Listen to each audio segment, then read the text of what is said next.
Hi everyone, welcome to Romance Stories. Before watching the video, please give me a like and subscribe.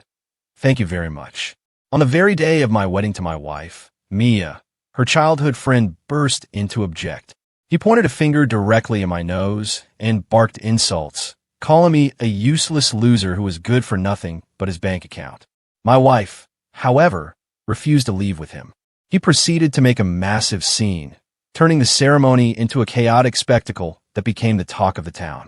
Everyone was waiting to see the grand family become a laughingstock. What they didn't realize was that my wife was even more committed to a life of quiet, effortless relaxation than I was. I am John, a man who has been reincarnated. In my past life, I slaved away, working myself to the bone until I literally dropped dead at my desk at the age of 35, without even having held a girl's hand. In this life, I was reborn into the ultimate cheat code family, the sole heir to a global business empire and a staggeringly wealthy clan. My parents are open-minded. Their only expectation is my happiness. So, I decided to abandon hustle culture and commercial empires entirely. My life's motto consists of two words: lay flat. To ensure I could lay flat in total peace, I began strategizing at 18. I offloaded every usable resource into the hands of a few business prodigies I carefully scouted. I gave them the platform, the capital, and my absolute trust. My only requirement? Don't bother me. If the sky starts falling, hold it up yourselves. Only come to me if you're about to be crushed. As it turns out, my intuition was spot on. 10 years later, those corporate titans under my wing have expanded my commercial map to an unbelievable scale. Meanwhile, I spend my days immersed in the gym, gourmet cooking, and brewing fine wines. My private life is, frankly, incredibly comfortable. My only headache was my former arranged fiancée, Claire, a textbook Ice Queen CEO. She once told me, "A man with no ambition like you isn't worthy of me." I nearly gave her a standing ovation. "You could be more right," I replied. I immediately took the opportunity to break off the engagement, feeling like a weight had been lifted. But to satisfy my family and ensure my future lay-flat lifestyle was secure, I needed a wife, someone who could live contentedly with me without causing drama. Ideally, someone who shared my passion for culinary arts. That was when I met Mia. She hit every one of my aesthetic marks. Intellectual, gentle, with two tiny dimples when she smiled. Her family background was impeccable, even more prestigious than Claire's. Yet she didn't have a single ambitious bone in her body. Her biggest passion is researching desserts. Simply put, she is the wife of my dreams. We hit it off instantly. After 3 months of dating, we were engaged, and half a year later, we were holding our wedding. Today is our big day. I stood on the platform, watching my bride-to-be Mia in her pristine white wedding dress as she walked toward me step by step. She was beautiful, so radiant that the entire banquet hall seemed to dim in comparison. My heart was filled with pure contentment. From now on, I could live the life of a family man, with a warm kitchen and the ultimate lay-flat lifestyle. Just thinking about it made me giddy. The officiant was reading the vows with deep emotion. Whether in poverty or wealth, in sickness or in health, do you promise to love, honor, and protect her, never depart for all eternity? I was just about to open my mouth to say I do when... Wait! A loud shout echoed from the entrance of the hall. I raised an eyebrow. Ah, here it comes. I'd read way too many web novels before my reincarnation. I was intimately familiar with this classic trope. A wedding crasher. I turned my head. Standing at the door was a man in a white suit, his hair slicked back with enough gel to make it shine, looking like he fancied himself a top-tier heartthrob. He was panting for breath. His name is Marcus, Mia's childhood friend. He's a self-proclaimed genius, with a few degrees from some obscure overseas universities. He returned home to open a tiny company and already thinks he's the chosen one, the cream of the crop. He had pursued Mia for years, but she had never said yes. At this moment, he was glaring at me with a look of fury, as if I were a common thief. Every guest in the hall fell silent, turning in unison toward the door. The air was thick with the scent of curiosity and a thrill of impending drama. My face remained expressionless, but inside, I actually found it a bit hilarious. Finally, some entertainment. This wedding ceremony was getting a bit dull. I wanted to see what kind of performance he was going to put on. Marcus shoved his way through the crowd, walked straight onto the stage, and grabbed Mia's wrist tightly. Mia, come with me. You can't marry him. Mia was startled and tried to pull her hand away. Marcus, what are you doing? Let go. But Marcus only gripped tighter, his eyes bloodshot. He pointed a trembling finger at me. Mia, wake up. Look at the man standing next to you. What is he? A talentless playboy who only knows how to eat and play. A useless parasite living off his ancestors' merits. Aside from his stinking money, what does he have? Is he worthy of you? He can't give you happiness. Ooh, that's a pretty smooth insult, I thought, genuinely amused. I even shifted my stance slightly to give him a better angle to keep berating me. The guest below began to whisper. Who is that?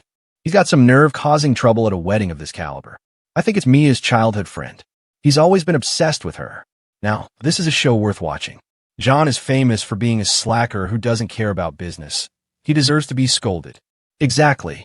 If he hadn't been born into the Grand family, what would he even be? I heard the murmurs, but they didn't cause a single ripple in my heart. Useless? Yes, absolutely. My life's goal is to be a blissfully useless man. Everything they said was true. Seeing that I didn't react, Marcus seemed to grow even more emboldened. He turned back to Mia, his voice shifting into a tone of deep, practiced passion. Mia, I'm the one who truly loves you. For you, I studied day and night. I risked everything to start my own business. All I wanted was to give you the best life possible. My company is about to go public. The future is limitless. I can give you a future built with our own two hands. Not like him, a parasite feeding off his parents. Come with me, Mia. Leave this useless loser behind. Let's create our own happiness. He delivered his speech with such fervor, he almost moved himself to tears. After finishing, he looked at Mia with intense expectation, extending his hand as if waiting for a queen's favor. Every eye in the hall was fixed on Mia. Everyone wanted to know what the young lady of the prestigious Lang family would choose, a passionate genius or a talentless heir. Even the officiant forgot his script, gripping the microphone nervously. I was a bit curious myself. Although I understood Mia's character fairly well, human hearts are unpredictable. If she suddenly had a rush of blood to the head and actually followed this idiot, the wedding would be ruined. My lay-flat plan would have to be rescheduled, and that would be a real hassle. I looked at Mia. She was looking back at me, her gaze calm, without a hint of hesitation or conflict. The next second, she did something that shocked everyone in the room. Mia didn't take Marcus's outstretched hand. She stared at him coldly. Then, finger by finger, she forcefully pried his hand off her wrist. She used so much strength that Marcus's expression immediately contorted. Ah, he gasped, instinctively letting go. Mia rubbed her reddened wrist, her eyes sweeping over Marcus's face with undisguised disgust. Marcus! Her voice wasn't loud, but it carried clearly across the hall. First, let's be clear. Today is the wedding of myself and John. I am the bride, and he is the groom. We are a legal couple protected by law. Your current behavior is called harassment. Second, who I marry is my choice. I love him, so I am willing to marry him. This has nothing to do with who he is or what he has. With that, she took a step closer to me, naturally tucking her arm into mine.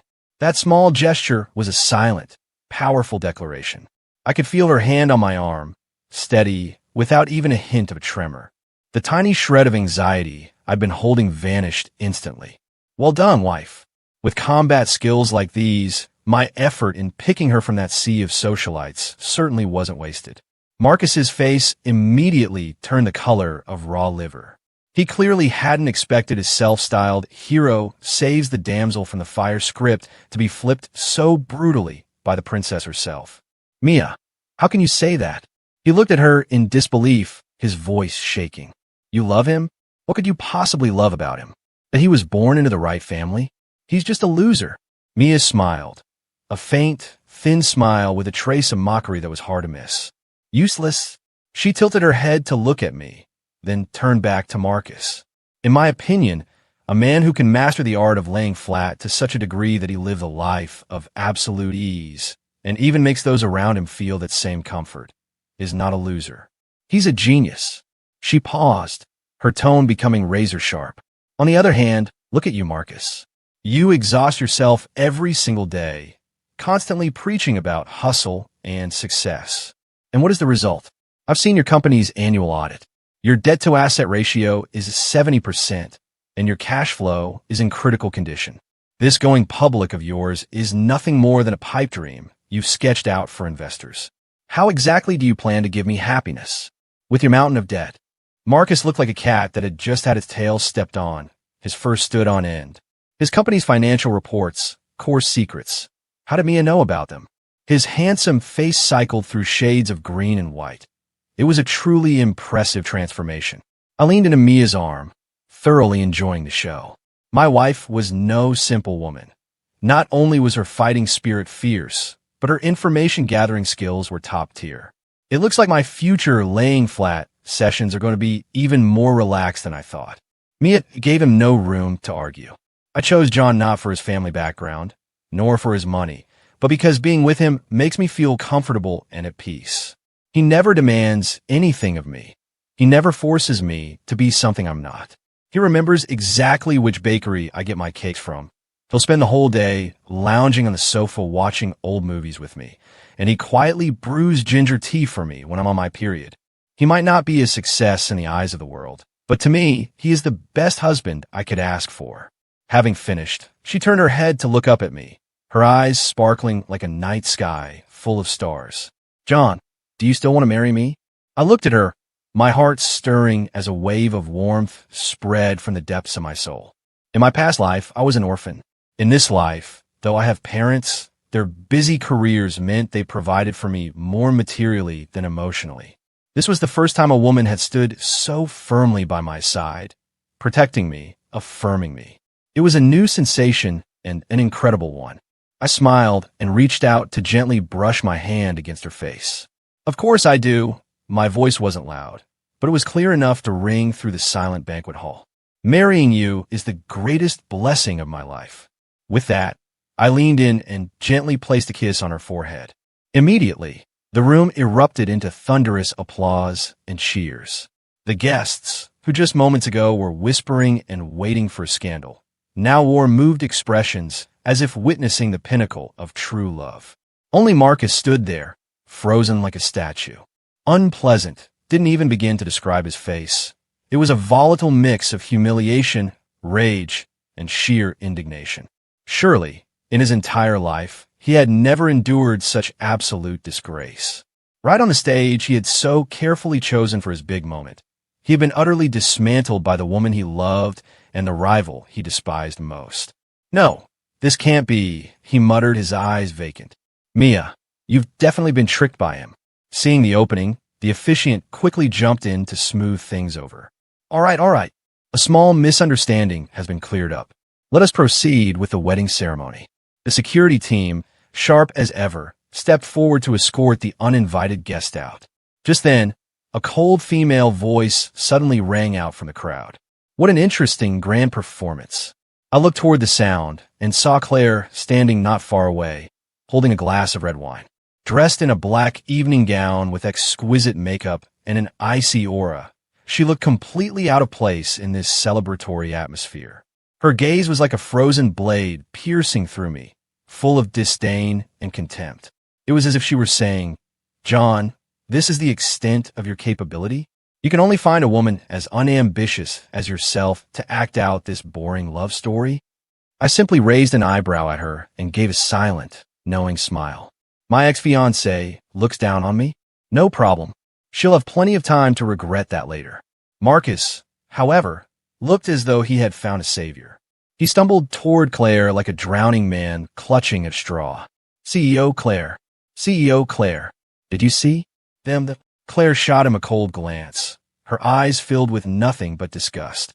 I saw a useless man and a foolish woman. But Marcus seemed oblivious to her insult. He said excitedly, Exactly, CEO Claire. You and John were once fiancé and fiancée. You know better than anyone what kind of person he is. Tell everyone, he's just a useless loser. A mocking curve appeared at the corner of Claire's mouth. She said nothing, merely swirled the wine in her glass. Then, she turned and walked away without looking back, leaving Marcus standing there in a dazed confusion. Finally, Security dragged him out of the hall. The wedding hall returned to its peaceful state. The host wiped the sweat from his brow and proceeded with the rituals. The ring exchange, the kiss, and the champagne tower. Everything went smoothly from then on. However, after the earlier commotion, the glances from the guests were a bit subtle. Pity, admiration, and gossip-seeking. It was all there. I didn't care. I only cared about my wife, Mia, who was now obediently by my side. While we made our rounds for the toasts, she kept her arm tightly linked with mine, smiling gracefully and intercepting more than a few glasses for me. I could feel her body was a bit tense. Clearly, the earlier incident had affected her. I leaned in close to her ear and whispered, "Are you tired? If you are, we can leave early." She shook her head and replied softly, "It's okay, I can manage." I smiled and said nothing more. Finally, the wedding concluded and the last of the guests were sent off. Mia and I returned to our bridal suite. The moment the door closed, she let go of my arm. She collapsed onto the sofa like a deflated balloon. "I'm exhausted," she groaned, her voice weak. I walked over, sat down beside her, and pulled her into my arms. "You work hard today, wifey." She snuggled into my chest, finding a comfortable position. "It was all right. It's just that Marcus was such a nuisance. He won't be bothering you anymore," I said casually. Mia looked up at me, curious. "What are you going to do to him?" I gave her nose a playful tap. "I don't need to do anything. Someone else is already doing it for me." She nodded half comprehendingly and buried her head back into my chest. "John, yes." Everything I said on that stage today was the truth. I know, I really do feel like being able to lay flat and live in peace is an impressive talent. I burst out laughing. "Then from now on, you can just lay flat right alongside me." "Deal," she answered without hesitation.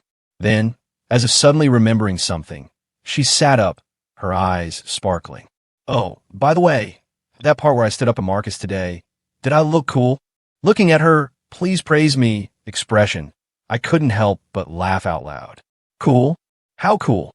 "So cool that I wanted to handle you right there on the spot." As I spoke, I moved closer to her. Her face instantly flushed crimson, and her eyes began to dart away. "Ah, don't do that. I'm really tired today." "Oh, really?" I took her hand and placed it against my firm, toned abs. But they don't seem to think so.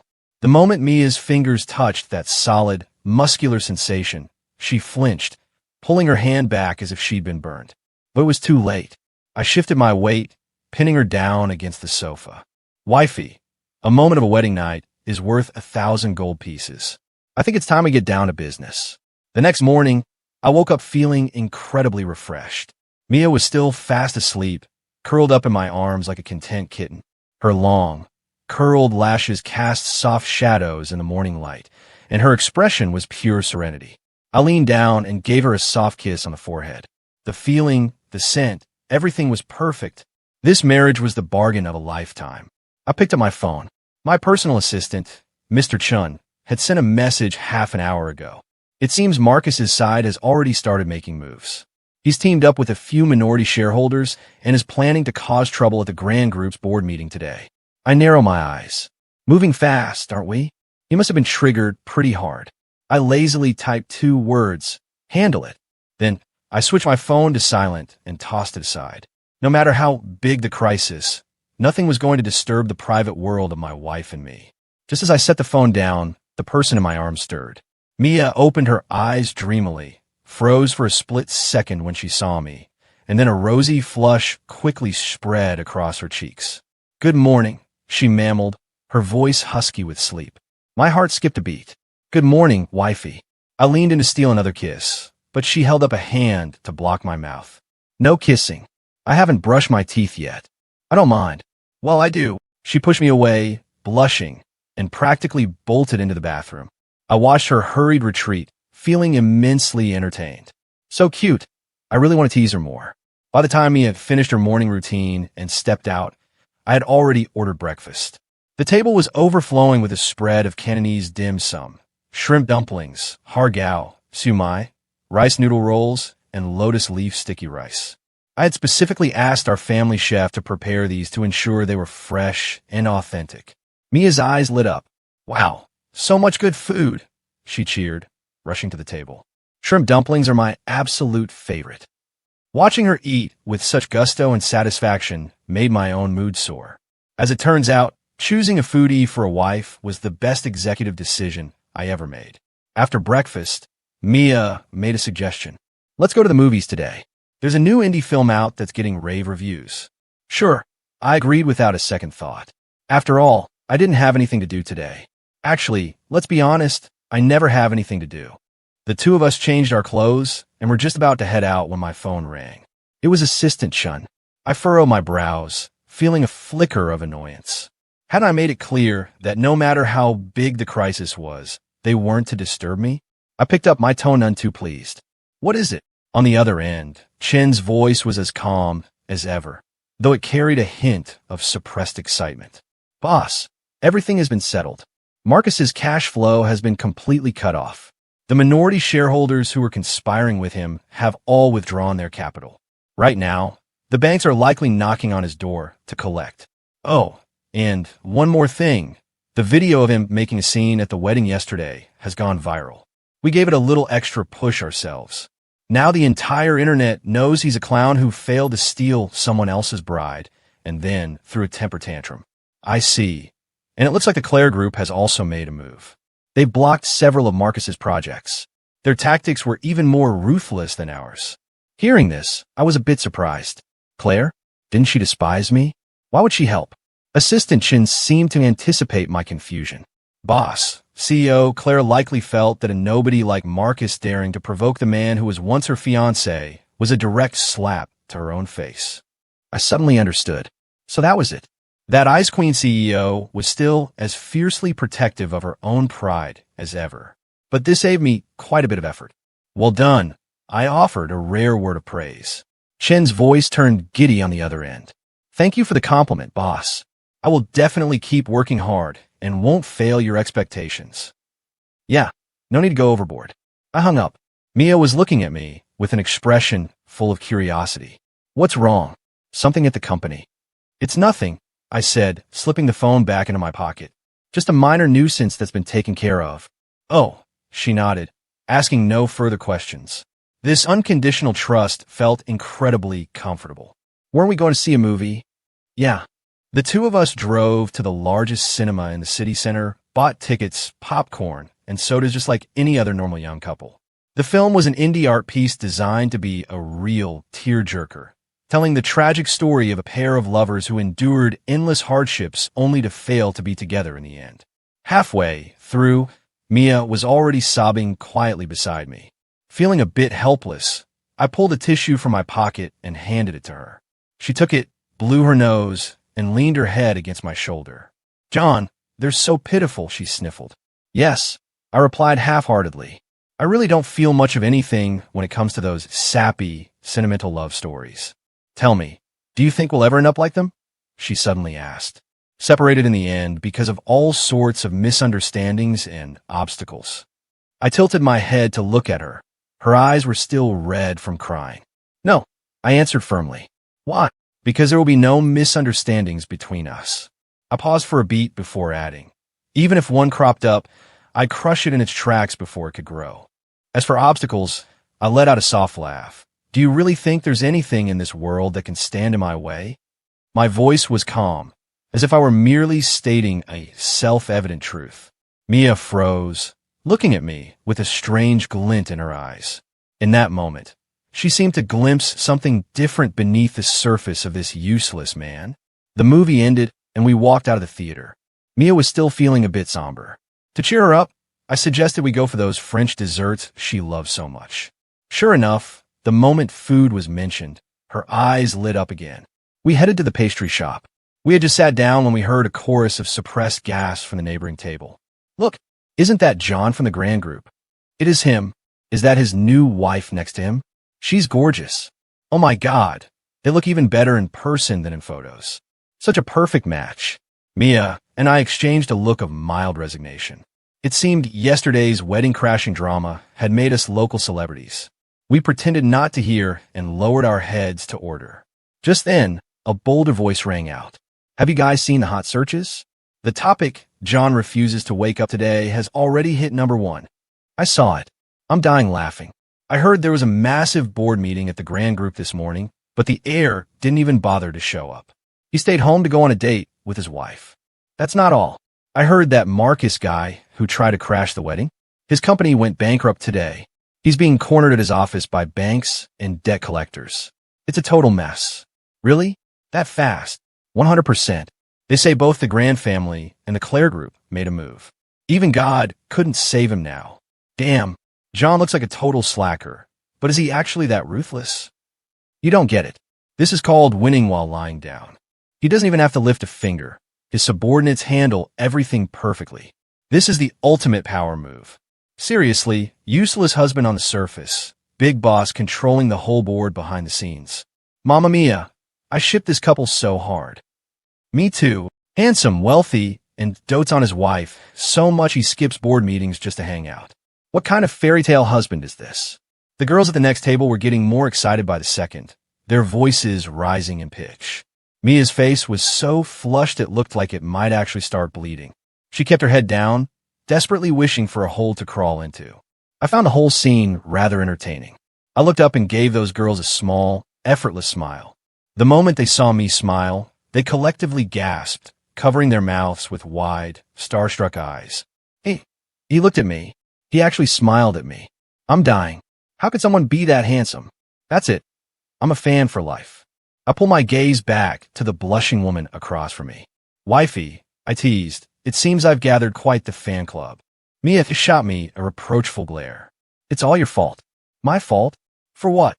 For being too charming, you shameless man, she whispered, though she couldn't stop a tiny, involuntary smile from tugging at the corners of her mouth.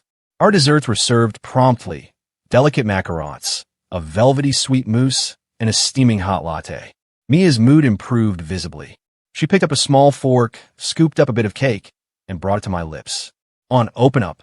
I took a bite. It was sweet, but not cloying, melting instantly. Is it good? She asked expectantly. Good. I nodded, but not as sweet as you. Mia's face reddened again. Just as the atmosphere was turning a perfect shade of romantic pink, a familiar, chilling figure appeared at the entrance of the pastry shop, Claire. She still wore that signature mask of icy indifference. Spotting us, her eyes flickered before she walked straight over. Clad in high heels, she stood before our table, looking down at us as her gaze darted back and forth between Mia and me. Finally, it settled on Mia. Miss Lang. Her voice was just like her, cold as ice. Mia looked up, maintaining a polite smile. CEO Claire, what a coincidence. It's no coincidence, Claire said. I came here specifically to find you. I raised an eyebrow, but said nothing, continuing to leisurely enjoy my cake. Mia looked puzzled. To find me? Is something the matter? Claire pulled out the chair opposite us and sat down. She slid a thick manila folder across the table toward Mia. This is the complete file on Marcus's company, along with evidence of every illegal activity he's committed over the past few years. Mia froze. She looked at the folder, then at Claire, making no move to touch it. CEO Claire, what exactly do you mean by this? A mocking curve appeared on Claire's lips. I don't mean anything. I just felt that since you love your useless husband so much, you ought to let him have at least a little value. Claire paused, shifting her icy gaze toward me, her contempt completely undisguised. John, don't you love laying flat? Well, here's your chance. All you have to do is hand this over to the police, and Marcus will spend the rest of his life behind bars. You won't have to lift a finger to solve this little problem once and for all. Simple enough for you, isn't it? I saw right through her. She was using her own brand of power to intimidate me. She wasn't helping me out of respect. She was doing it because she believed a useless man like me only deserved the simplest, most brainless solution possible. It was a calculated insult to me and a warning to Mia. The man you chose is a weakling who needs women to clean up his messes. Before I could even open my mouth, Mia laughed. She slid the folder right back across the table. CEO Claire, we appreciate your kindness, but this isn't something you need to lose sleep over. Claire's brows knit together. What exactly do you mean by that? Mia picked up her coffee and took a delicate sip, her movements the picture of elegance. I mean that my husband will handle his own affairs. He doesn't need to rely on any outside help, especially not from an ex-fiancé who looked down on him. Mia's words were incredibly blunt, and Claire's expression instantly soured. Mia, don't be ungrateful. You think John is what my husband is. I know better than you do. Mia cut her off, her voice calm but carrying an undeniable weight of authority. CEO Claire, if you came here just to flaunt your capabilities and take a swipe at my husband while you're at it, then you're free to leave. My husband and I would like to enjoy our afternoon tea in peace. Having said her piece, she picked up her fork, scooped up another bite of cake, and brought it to my lips. Darling, open up. I played right along, happily taking the bite. Then, right in front of Claire, I brazenly licked the tip of Mia's fork. Mia's face turned bright red in an instant. She shot me a mock glare, her eyes wide with feigned indignation. I just winked at her, wearing a look of total innocence. Across the table, Claire's face had reached a peak of absolute hideousness. She clearly hadn't expected her carefully prepared low-tier attack to be dismantled so easily by Mia.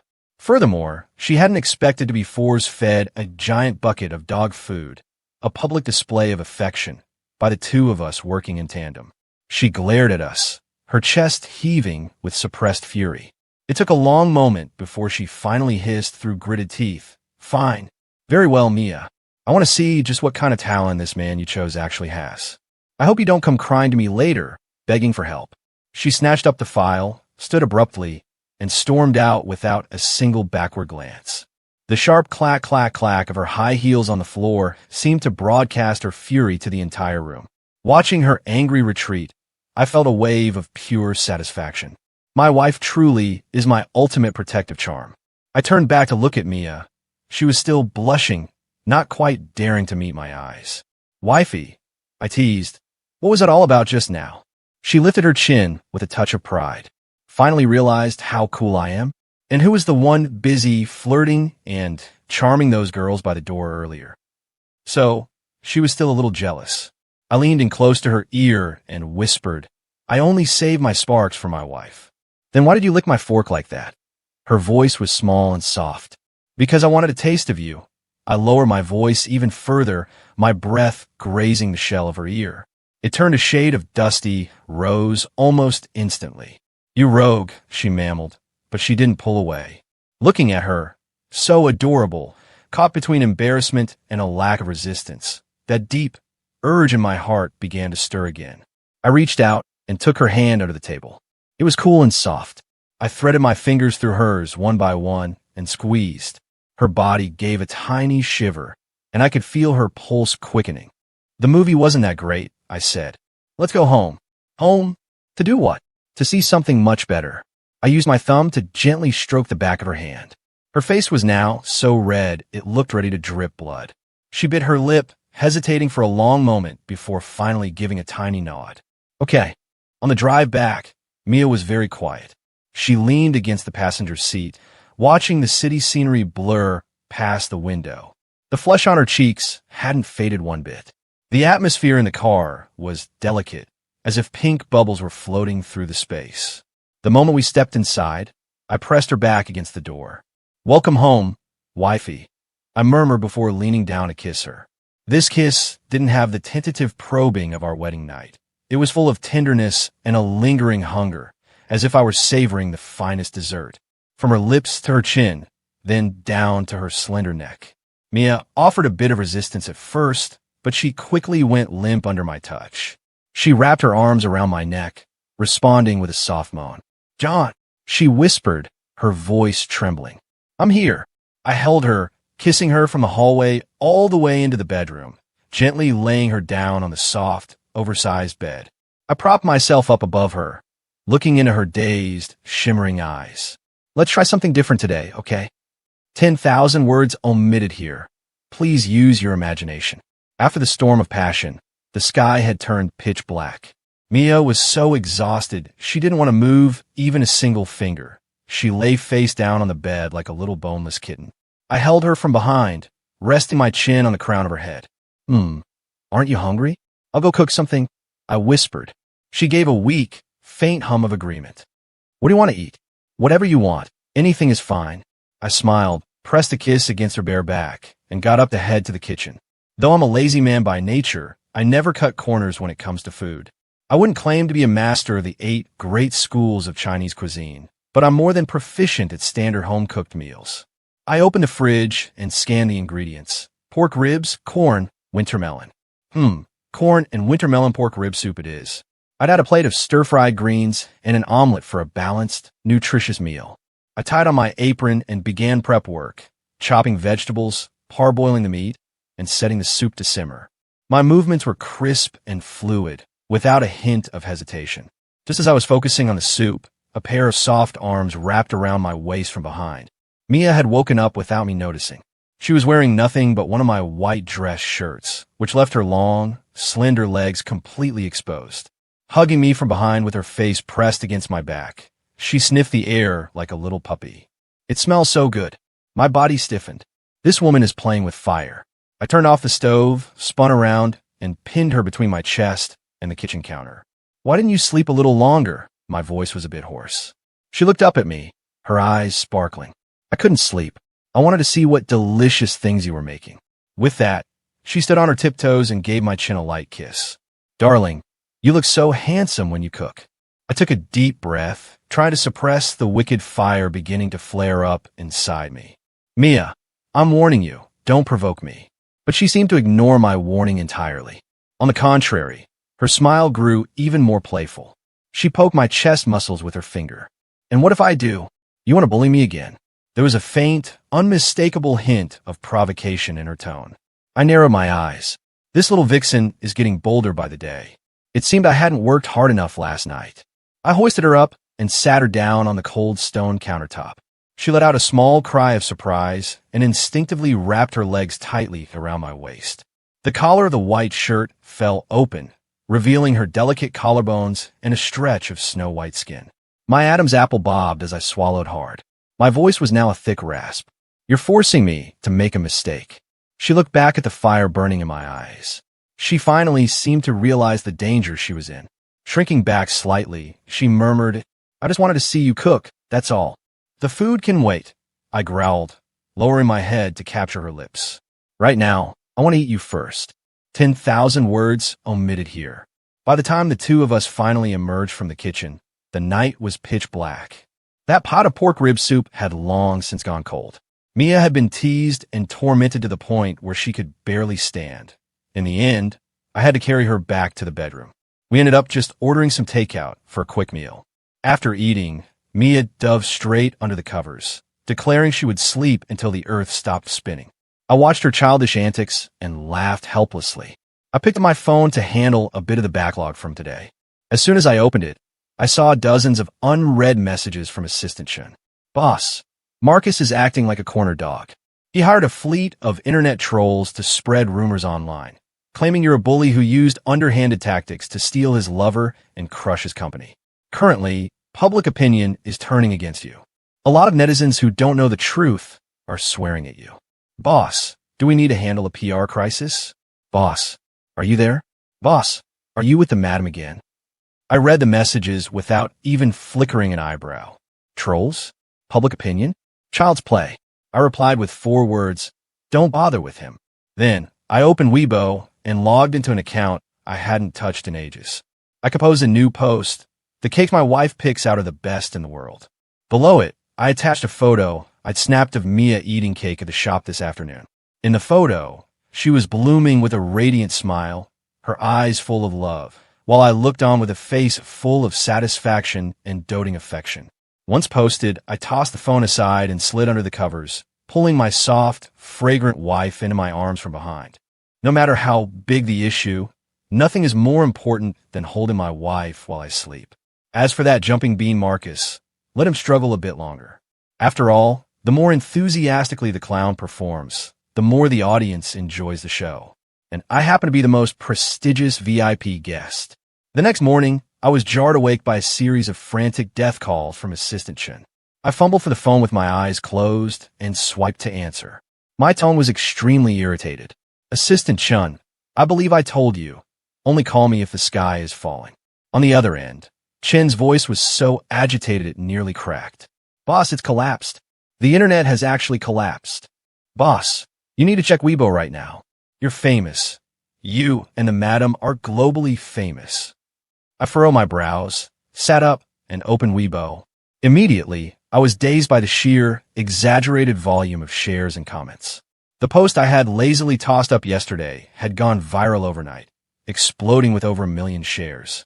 There were hundreds of thousands of comments and millions of likes. Topics like hashtag John the cakes my wife picks are the best in the world, hashtag fairy tale love, hashtag John is crazy for his wife, and hashtag pitiful Marcus had completely hijacked the top 10 spots on the hot search rankings. I opened the comment section, and the vibe was something like this. What kind of divine love is this? I'm dying from the sweetness. You can't fake the look in their eyes. The way they look at each other is just pure love. Wow, I actually felt bad for Marcus yesterday. Today, I just want to say, get lost. Stop bothering this couple. One crashes the wedding. The other plays dirty tricks behind the scenes.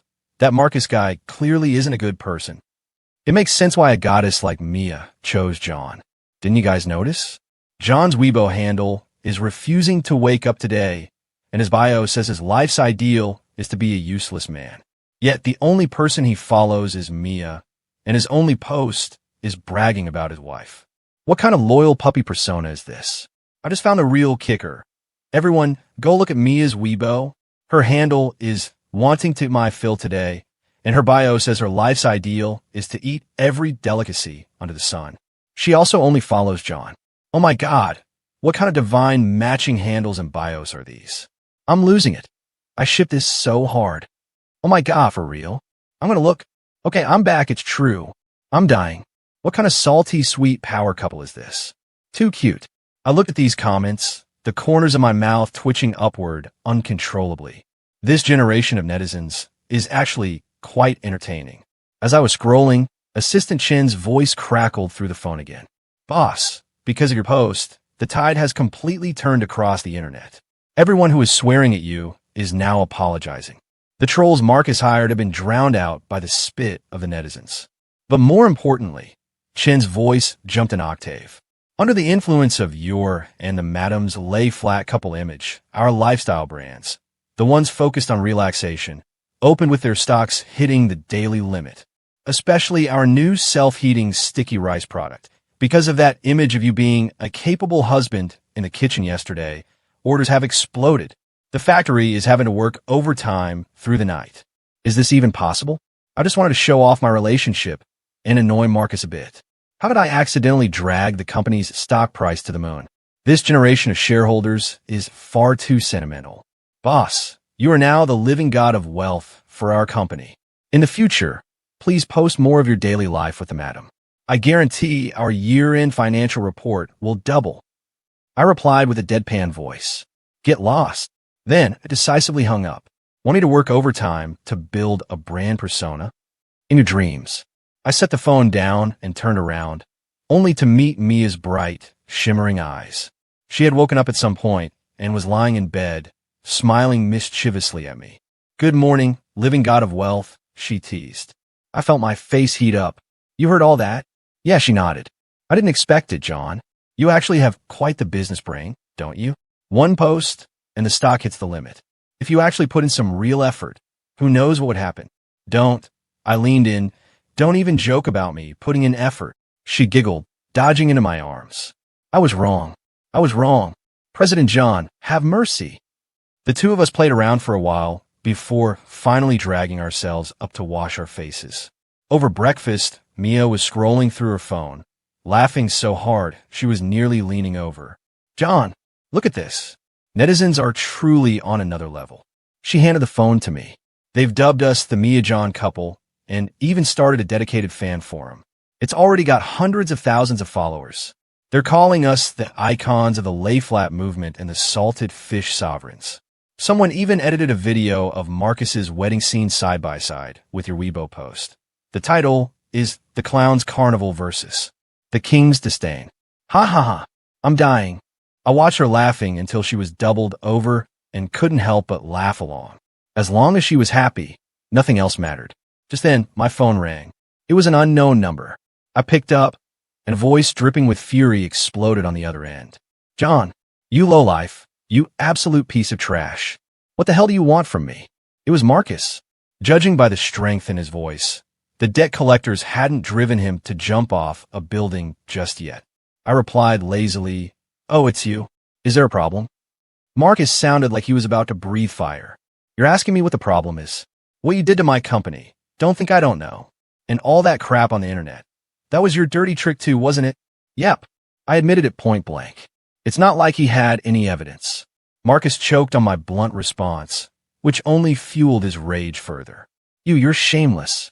"John, I'm telling you right now, Marcus isn't some easy target you could just bully. You just wait. I'm not letting this go." I let out a long yawn. "Anything else? If not, I'm hanging up. I have breakfast to finish with my wife." Without waiting for a reply, I cut the call immediately. Wasting even one more word on that idiot was a waste of my life. Mia looked at me with a trace of concern. "He won't actually do anything reckless, will he?" "Don't worry," I reassured her, patting her hand gently.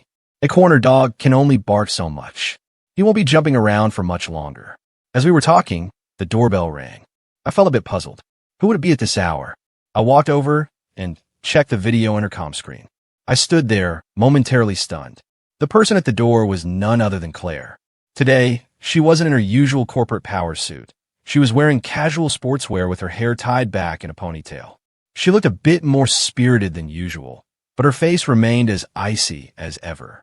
In her hands, she carried two massive shopping bags, both emblazoned with a logo of a very famous high-end pet store.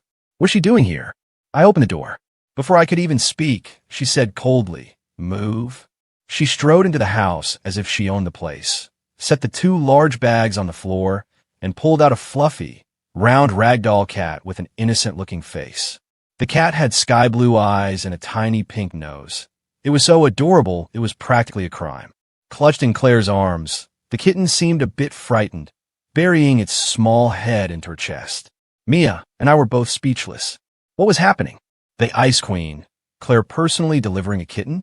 This scene made absolutely no sense. Claire stood stiffly in the middle of the living room, looking somewhat uncomfortable herself. She cleared her throat and used her familiar, chilly tone. "This cat belonged to a friend who left it with me. She's gone abroad, and I'm looking for a good home for it." As she spoke, she shifted her gaze, avoiding eye contact with us. "Since the two of you seem to have so much free time, I figured you'd have the time to raise it." Claire's excuse was painfully forced. If I recalled correctly, this Ice Queen CEO's only friend was her work. Furthermore, she had just stormed off in a rage yesterday after being provoked by us. For her to show up today to gift us a cat was highly suspicious. When things are this abnormal, there's always a hidden motive. Mia clearly caught on to this. She looked at Claire with suspicion. "CEO Claire, what are you actually up to?" Claire's face hardened further. "What could I possibly be up to? I'm just giving you a cat. If you want it, take it. If not, I'll just throw it away." She made a motion as if she were about to drop the kitten on the floor. Mia let out a small gasp of horror and rushed forward, carefully taking the ragdoll into her arms. The moment the kitten entered Mia's embrace, it stopped trembling. It rubbed its soft, furry head against Mia's chin and let out a satisfied purr. Mia's heart melted instantly at such cuteness. She held the cat close, unable to let go. "Oh, you're so adorable." Watching this, a flicker of something crossed Claire's eyes, and for a split second, a tiny, almost imperceptible smile tugged at the corner of her mouth. But she quickly reverted to her icy facade. She shoved the remaining shopping bags toward us. Inside were cat food, litter, a litter box, toys, and various daily essentials. "The instruction manual is inside. Look at it yourselves." Having said that, she turned to leave. "Wait," I called out. She stopped and looked back at me, her gaze filled with a touch of impatience. "What now?" I walked up to her and looked her straight in the eye. "Claire, what game are you playing? I don't buy that you've suddenly become this kind-hearted."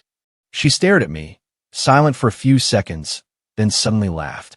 It was a smile tinged with self-mockery and a complex emotion I couldn't quite decipher. "John, do you think everyone is like you, calculating every move they make? I simply thought this cat was cute. It would be a waste to throw it away. Is that not allowed?" I looked at her closely. For the first time, I saw a crack in those perpetually frozen eyes. Behind that fracture, something hidden and unknown seemed to linger. I didn't press her further. "Fine," I said. "Then thank you." Claire seemed surprised that I would let her off so easily. She froze for a moment, then awkwardly looked away. No need for thanks. It's not like it's anything valuable anyway. With that, she fled as if being chased by a ghost. I watched her retreat, lost in thought. This ex-fiancée of mine, perhaps she isn't as one-dimensional as I imagined. Back in the living room, Mia had already bonded completely with the rag doll. John, come here and look.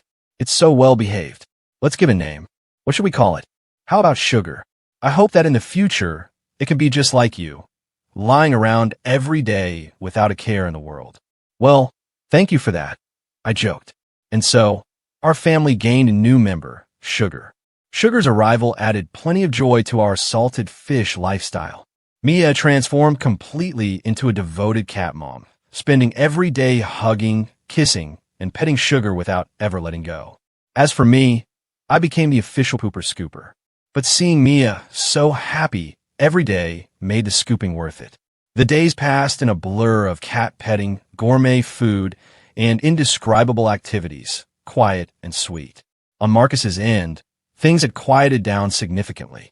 Ever since I hung up on him, he hadn't bothered me again. The negative public opinion online had long since been drowned out by the sugary sweet life of the Mia-John couple. I thought this was finally over.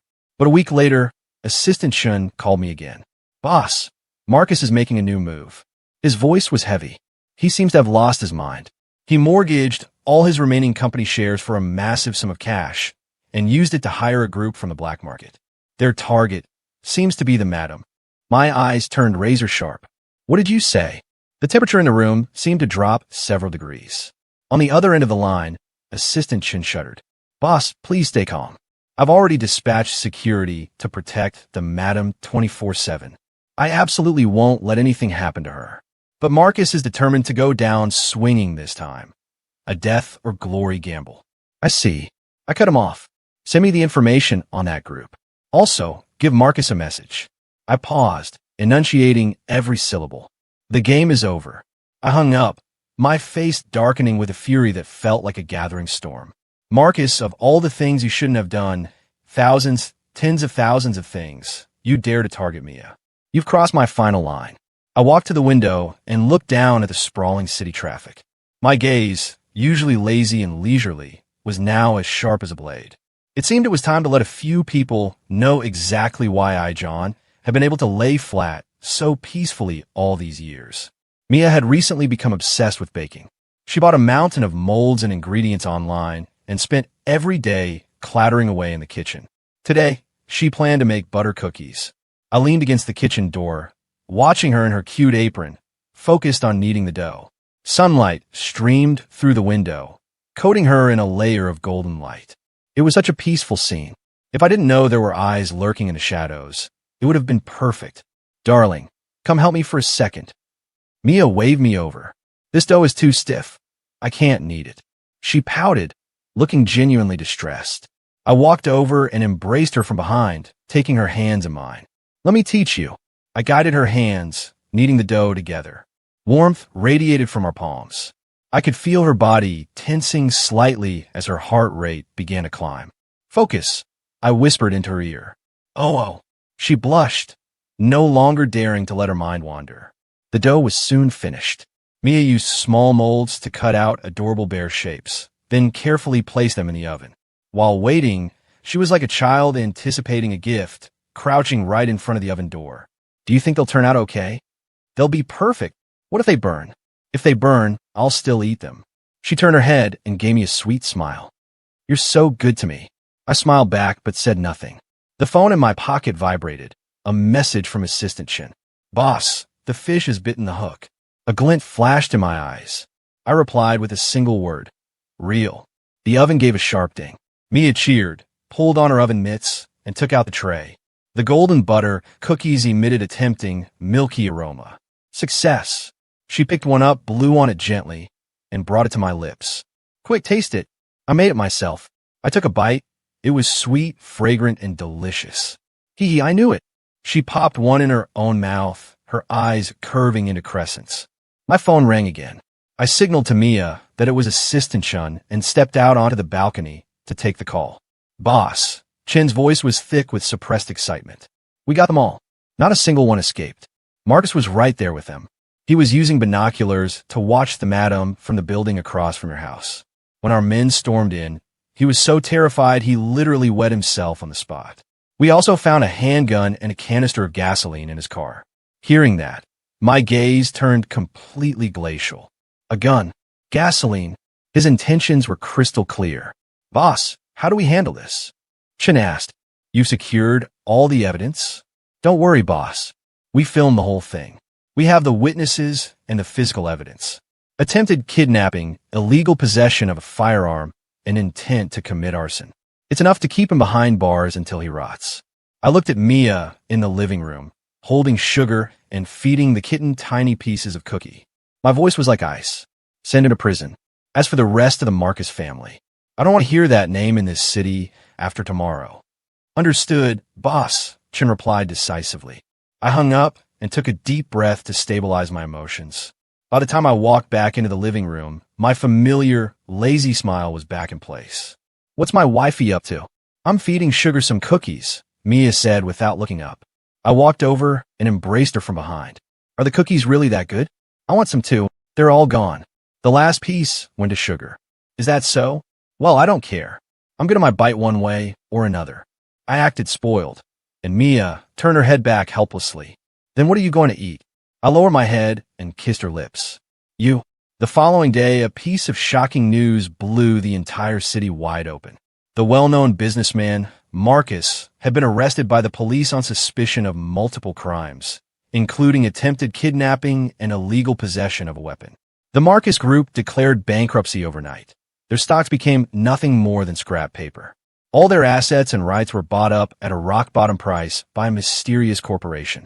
The target of the kidnapping Marcus had planned was none other than the leading lady of the wedding scandal not long ago, Miss Mia Lane.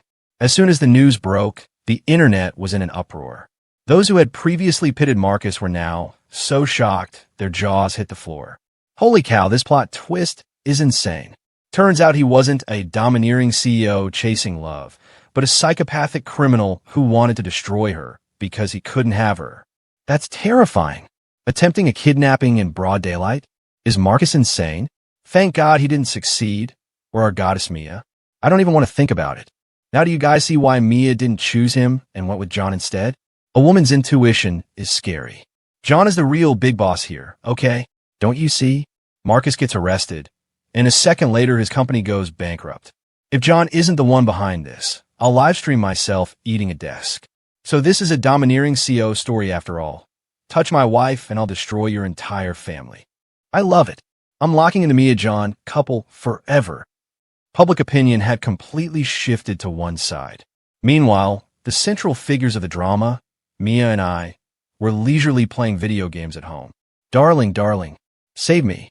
I'm surrounded by 3 people. Don't worry, I'm coming. I control my character, dashing into the enemy formation. In a flash, I took down those idiots who didn't know their place. The victory sound blared. Mia cheered, jumped off the sofa, and gave me a big peck on the cheek. Darling, you're the best. I raised an eyebrow, triumphantly. Of course. Just then, the doorbell rang again. We looked at each other. Who is it today? I went to check. It was Claire. Today, she was wearing a black dress, looking even colder than before. Her complexion was poor.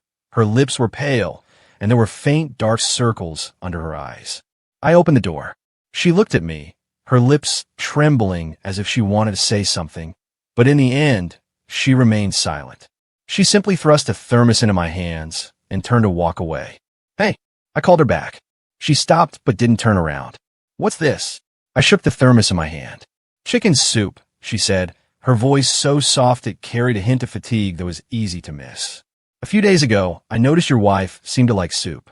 My housekeeper made too much, so I brought some over to avoid wasting it. Having said her piece, she hurried away. I watched her retreat, then looked down at the thermos in my hand, lost in thought. What exactly was this ex-fiancé of mine up to?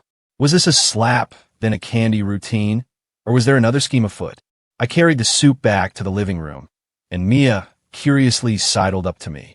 Claire again? What did she want this time? She brought soup. I set the thermos on the table and opened the lid. A rich, savory aroma hit my nose immediately. The broth was a clear golden hue, topped with a few red dates and goji berries. You could tell just by looking that it had been simmered for a long time with great care. Why would she give us soup? Mia looked bewildered. She said her housekeeper made too much. Do you buy that? I shook my head. I don't. Mia furrowed her brows. Then, can we actually drink this? She didn't poison it, did she? What are you thinking? I picked up a spoon, scooped some up, and tasted it myself. She's not that stupid. The soup was fresh and delicious, the heat perfectly controlled. A truly authentic, slow-simmered broth. No poison, I reported. It's actually quite good. Want to try some? Mia hesitated for a moment, but then shook her head. No thanks. I just feel like she's acting really weird. I didn't push her and ended up finishing the whole thermos myself. As the saying goes, eat someone's food and your mouth stays shut. Take someone's gift and your heart grows soft. Just what kind of medicine was Claire trying to sell in that mysterious gourd of hers? Over the next few days, Claire showed up as regularly as someone punching a time clock. One day, she brought a box of limited edition pastries her friend had brought back from Japan. The next, it was 2 concert tickets given to her by a client. The day after that, she showed up with a basket of fresh fruit picked from an orchard near her office. Her excuses were varied and imaginative, but without exception, they were always things Mia and I would enjoy. Furthermore, she never stayed long. She'd drop off the items, say a few awkward words, and hurry away. Gradually, we became accustomed to it, even starting to anticipate what Claire might bring next. Darling, do you think Claire is secretly in love with you? That day, while snacking on some cherries Claire had gifted us, Mia suddenly voiced this bizarre thought. I nearly choked on a cherry pit. Huh? What did you say? Think about it, Mia analyzed with perfect logic. Before, she looked down on you so much. Now, she's running over here every day to win your favor, bringing food, drinks, and tickets. She's being even more attentive than I am, and I'm your official wife. Plus, every time she looks at you, her eyes are so strange. It's like she wants to say something but can't, that I love you, but it's hard to speak look. Honestly, if my wife didn't go into novel writing with that imagination of hers, it would be a tragic waste of talent. Is that what you call love but hard to speak? That's called wishing she could kill me with a look. I retorted, isn't that more like hating me because she can't have me? I let out a long sigh. Wifey, have you been watching too many soap operas lately? Not at all, Mia replied with an innocent face. This is just my sound, logical deduction. I decided to give up and stop arguing. The way a woman's brain functions is truly an enigma sometimes. A few days later marked the 1-month anniversary of my marriage to Mia.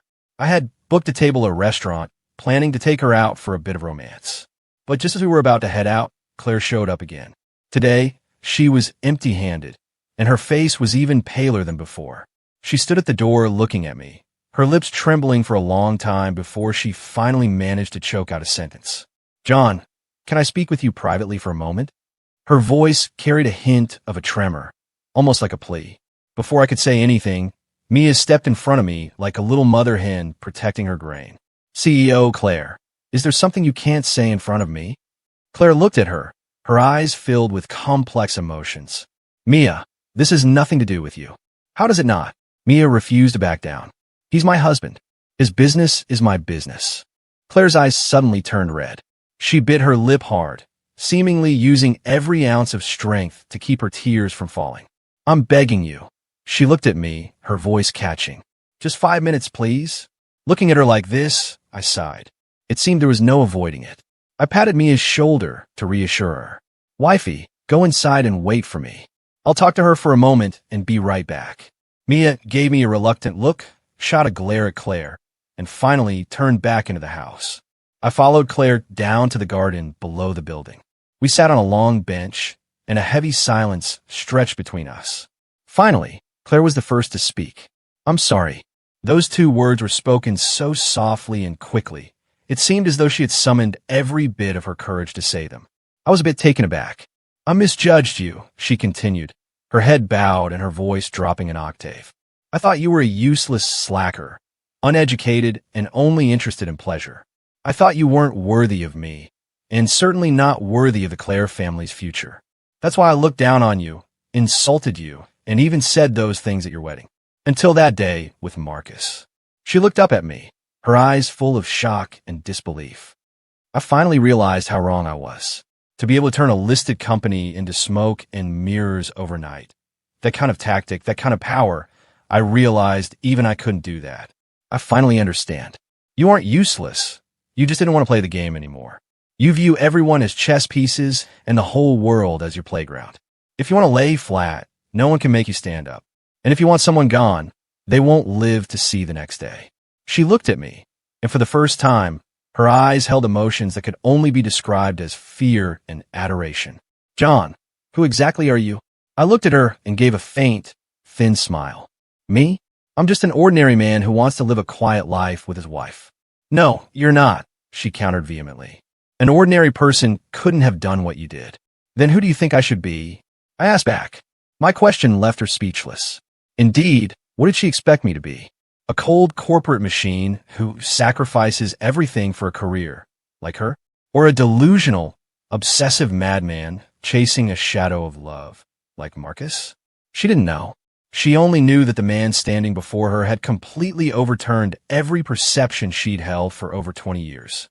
He was an enigma she couldn't see through or predict, yet he was like a fatal poison, making her want to draw closer, making her want to uncover every secret. She took a deep breath, as if making a monumental life decision. She looked at me, speaking each word with heavy intent. Can we go back to the way things were? I'm willing. I'm willing to change for you. I don't have to be as domineering as before. I can learn to care for you, to look after you, if only you'd agree. We can't. I cut her off. My voice was soft, but it carried an absolute finality that allowed no room for doubt. Claire, you didn't misjudge me. I am a useless man. A useless man who only wants to live peacefully with his wife for the rest of his life. As for you, I stood up, looking down at her. There was never a before for us, and there will be no future later. So, stop doing these pointless things. Stop disturbing my life and my wife's life. Having said that, I turned and walked away without looking back, leaving her alone in the night breeze as her tears finally fell. When I returned home, Mia was sitting on the sofa, hugging a cushion, her face a picture of pouting annoyance as she waited for me. The moment she saw me, she sprang up and rushed to my side. What did she say to you? You guys talked for so long. Did she confess? Did you get soft-hearted? She fired off questions like a machine gun. Looking at her adorable, jealous expression, I couldn't help but laugh. I reached out and pinched her cheek. What is that little head of yours thinking about all day? I'm asking you. Hurry up and tell me. She swatted my hand away, refusing to let it go. She apologized to me. I said, apologized? Mia was stunned. For what? For her past ignorance and stupidity. And then what? And then she asked if we could go back to the way we were. Mia's eyes went wide, her small face tensing up instantly. And what did you say? Seeing her so anxious, I decided to tease her. I told her I needed some time to think about it. John, she cried out. She suddenly lunged at me, opening her mouth and taking a sharp bite out of my shoulder. I hissed through my teeth. This girl really bit down hard. You dare.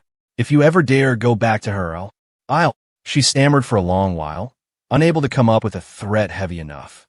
Finally, her eyes reddened, and she said with a look of pure grievance, I'll take sugar and run away from home. Watching her on the verge of tears was both heartbreaking and hilarious. I pulled her tightly into my arms. You little dummy, I was just teasing you. I looked her in the eye and repeated what I told Claire. I told her there was never a before for us, and there will never be a future. I told her that in this life, I only want to live peacefully with you, and only you. Mia stayed stunned in my embrace for a long time before she finally asked softly, Really? Swear it. I swear. Only then did she lift her head from my chest, her eyes as red as a little rabbit's. Then you aren't allowed to see her anymore. Even if she comes to give us things, you can't accept them. And if she ever dares to say those things to you again, you have to scold her. I looked at her dotingly. Whatever you say goes. Satisfied, she finally began to blow gently on my shoulder. Does it hurt? What do you think? Serves you right, she said, though her eyes were full of tenderness. I leaned down and kissed her eyelids. All right, no more being mad. We still have a grand dinner to get to. I'm not in a mood for food right now. Then what do you want to do? Her eyes flickered with a thought, and she suddenly looped her arms around my neck, her breath as sweet as orchids against my ear. I want to eat you. That anniversary night, the grand dinner never happened. We celebrated at home using a much more private method. After that night, Claire truly stopped showing up. Our lives returned to the peace and sweetness of before. Online, the hype surrounding the Mia-John couple showed no signs of fading. Mia and I had naturally become the most admired model couple on the internet. My lay-flat philosophy was even hailed by countless netizens as a guiding light. The topic hashtag Learn from John and Lay Flat even sparked a massive debate about modern lifestyles for the younger generation. As the one who started it all, I continued to live my simple, unglamorous, and somewhat boring life as a salted fish, exercising, eating well, petting the cat, playing games, and teasing my wife who was both terrible at and obsessed with gaming. Today, we were at it again. Mia's character was getting crushed by the opposition once more. She stomped her feet on the sofa in frustration. Ugh, I'm so mad. They're bullying me again. I took a slow sip of water. Well, who told you to charge in first every single time? I don't care. Darling, hurry up and help me get revenge. All right. I picked up the controller, preparing for the return of the king. Just then, Assistant Chin's phone called again. I furrowed my brows, feeling a flicker of irritation. This guy's been calling more and more frequently lately. Now what? Assistant Chin's voice was more agitated than I had ever heard it. Boss, incredible news. The madam, she's pregnant. I sat bolt upright on the sofa. Boss, it's true. I just got the news from the hospital. The madam's health check report from last week came back. She's pregnant. 6 weeks already. Boom. My brain felt like it had just short-circuited. Pregnant. Mia is pregnant. I'm going to be a father. Me, a useless slacker who just wanted to lie flat. I'm actually going to have an heir? I turned my head, staring blankly at Mia, who was still stomping her feet in frustration over the game. She seemed to sense something was off and looked back at me, puzzled. Darling, what's wrong? Why are you looking at me like that? I looked at her, my mouth opening but no words coming out. My heart was a chaotic mess of emotions. Shock, confusion, bewilderment. But rising above it all was a sense of joy and anticipation I had never felt before. So, is this what it feels like to become a father? It doesn't seem so bad. I took a deep breath, hung up the phone, and walked over to stand in front of Mia. Then, under her astonished gaze, I dropped to one knee. I took her hand and pressed it against my cheek. My voice carried a tremor I didn't even recognize. Thank you. Mia was dazed. Thank you for what? Why are you smiling like an idiot? I looked at her and laughed, a silly, wide-eyed grin like a child's. Thank you for making sure my life didn't just stop at lying flat. From now on, my life's philosophy needs one more rule. Besides lying flat, I have to raise a child. That actually sounds quite interesting. The story ends here. Thank you for listening.